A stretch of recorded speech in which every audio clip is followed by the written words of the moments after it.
Hello students, I hope you are doing well.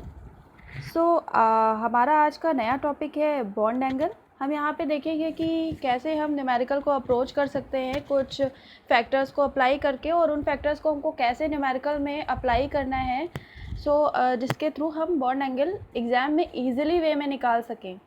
क्योंकि exam में हमारे पास ज़्यादा टाइम नहीं होता है कि वहाँ पे हम बहुत ज़्यादा कंसेप्ट अप्लाई करें और बहुत ज़्यादा टाइम दें। हमें जेई है, नीट है, इन सब एग्ज़ाम्स में कम टाइम में ज़्यादा न्यूमेरिकल और प्रॉब्लम सॉल्व करनी होती है। तो हम कम से कम टाइम में कैसे अपने प्रॉब्लम को सॉल्व कर सकते हैं, तो आज हम ये डिस्कस करेंगे।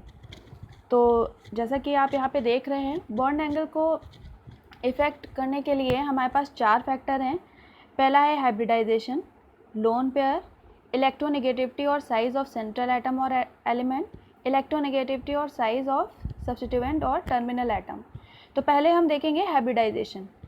हाइब्रिडाइजेशन में हम ये देखेंगे कि हाइब्रिडाइजेशन में जितना एस करेक्टर ज़्यादा होता है, बॉन्ड एंगल उतना ही ज़्यादा होगा। जैसा कि sp3 में एस करेक्टर क्या होगा, कम होगा, सबसे कम होगा। sp2 में थोड़ा सा ज़्यादा होगा sp3 से, और sp में 50-50% होता है। S character 50%, P character 50%। तो जितना ज़्यादा एस करेक्टर होगा, बॉन्ड एंगल भी हमारा उतना ही ज़्यादा होगा। यहाँ पे हम कुछ एग्जांपल देखेंगे। एसिटिलीन है, एथीन है, और यहाँ पे सिंगल बॉन्ड का मॉलिक्यूल मैंने हाइड्रोकार्बन लिया हुआ है। तो पहला जो है हमारा, यहाँ पे देखिए, जैसा अभी मैंने इससे पहले वाले लेक्चर में आपको हाइब्रिडाइजेशन निकालना सिखाया है, तो हम यहाँ पे हाइब्रिडाइजेशन निकाल के देख लेंगे, चेक कर लेंगे कि क्या हमारा हाइब्रिडाइजेशन है जिसमें एस करेक्टर ज़्यादा होगा। यानी कि एस करेक्टर का ज़्यादा का होने का मतलब पहचानने का क्या तरीका है कि पी की नंबर जो होनी चाहिए वो कम होगा।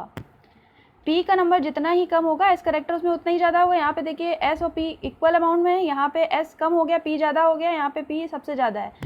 तो जितना ज़्यादा एस करेक्टर होगा, बॉन्ड एंगल भी उतना ही ज़्यादा होगा। अब हम नेक्स्ट फैक्टर पे मूव करेंगे, that is lone pair of central element. यहाँ पे हम तब आएंगे जब हम अपने मॉलिक्यूल या कंपाउंड में देखेंगे कि हमारा हाइब्रिडाइजेशन तो सेम आ रहा है। हाइब्रिडाइजेशन जब सेम आएगा तो हम इस फैक्टर को अप्लाई करके देखेंगे।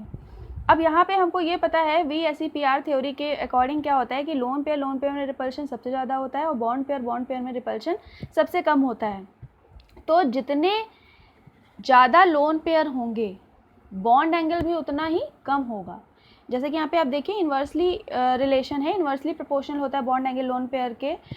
तो यहाँ पे हम एग्जांपल देखेंगे कि जितना कम लोन पेयर होगा, हमारा बॉन्ड एंगल उतना ही ज़्यादा होगा। यहाँ पे देखिए एक भी लोन पेयर नहीं प्रेजेंट है, तो हमारा क्या है, बॉन्ड एंगल सबसे ज़्यादा है। यहाँ पे एक है, यहाँ पे 2 लोन पेयर है, तो इसका बॉन्ड एंगल सबसे कम हो गया।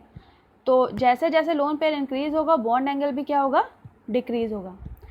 अब हम नेक्स्ट फैक्टर की तरफ मूव करेंगे, दैट इज़ इलेक्ट्रोनेगेटिविटी और साइज ऑफ सेंट्रल एटम। सो हमको ये पता होना चाहिए कि जो हमारा इलेक्ट्रोनेगेटिविटी का फैक्टर होता है वो साइज़ पर डिपेंड करता है। साइज़ पे डिपेंड करने का क्या मतलब होता है कि जैसे जैसे हमारा साइज़ बढ़ता है, इलेक्ट्रोनेगेटिविटी क्या होता है, डिक्रीज़ होता है जब हम टॉप टू बॉटम जाते हैं। तो यहाँ पे देखिए हमारे सेंट्रल एटम जो हैं वो नाइट्रोजन ग्रुप के हैं। नाइट्रोजन है, फॉस्फोरस है, आर्सेनिक है, एंटीमनी है। तो जैसे जैसे हम टॉप टू बॉटम जा रहे हैं, हमारा साइज़ क्या हो रहा है, इंक्रीज़ हो रहा है। इलेक्ट्रोनेगेटिविटी क्या हो रही है, डिक्रीज़ हो रही है। तो इसका जो बॉन्ड एंगल के साथ रिलेशन होता है वो ये होता है कि जैसे जैसे हमारा इलेक्ट्रोनेगेटिविटी बढ़ती है सेंट्रल एटम की, बॉन्ड एंगल क्या होगा, बढ़ेगा साथ में ही। तो जैसे इलेक्ट्रोनेगेटिविटी बढ़ रही है, यानी कि इसकी सबसे ज़्यादा होगी, इसकी उससे कम, सबसे कम इसकी, क्योंकि इसकी इलेक्ट्रोनेगेटिविटी क्या है, कम है, सबसे कम है, तो इसका बॉन्ड एंगल भी क्या होगा, कम होगा। अब हम नेक्स्ट फैक्टर पे आएंगे। नेक्स्ट फैक्टर पे हम तब आएंगे जब हमारा हाइब्रिडाइजेशन भी सेम होगा, लोन पेयर भी सेम होंगे, और हमारा सेंट्रल एटम जो है वो भी सेम होगा। यहाँ पे देखिए सेंट्रल एटम क्या है, हमारा फॉस्फोरस है। तो हम क्या करेंगे, सब्स्टिट्यूएंट को देखेंगे। सब्स्टिट्यूएंट को यहाँ पे कंसीडर करना है। ये देखिए, इसको ये सब अलग अलग है जो टर्मिनल पे हमारे एलिमेंट दिए हुए हैं। तो यहाँ पे क्या रिलेशन होगा, जब इलेक्ट्रोनेगेटिविटी सब्स्टिट्यूएंट की बढ़ेगी तो बॉन्ड एंगल क्या होगा, डिक्रीज़ होगा, क्योंकि इन्वर्सली प्रोपोर्शनल रिलेशन है। तो जैसे जैसे हम यहाँ पे फ्लोरीन, क्लोरीन, ब्रोमीन और आयोडीन की तरफ बढ़ रहे हैं, यानी कि हमारा साइज़ क्या हो रहा है, इंक्रीज़ हो रहा है, तो इलेक्ट्रोनेगेटिविटी क्या हो रही है, डिक्रीज़ हो रही है। तो इलेक्ट्रोनेगेटिविटी अगर डिक्रीज होगी तो बॉन्ड एंगल क्या होगा, बढ़ेगा। तो यहाँ पे क्या होगा, ये सबसे ज़्यादा इसका बॉन्ड एंगल होगा। अच्छा, इलेक्ट्रोनेगेटिविटी का क्या यहाँ पे रोल है? इलेक्ट्रोनेगेटिविटी का मीन्स क्या होता है, to tendency to pull electron. तो इलेक्ट्रॉन को पुल जितना करेगा, क्या होगा यहाँ पे, इलेक्ट्रॉन अगर पुल कर लेगा, ये इसकी इलेक्ट्रोनेगेटिविटी क्या होगी, सबसे ज़्यादा होगी।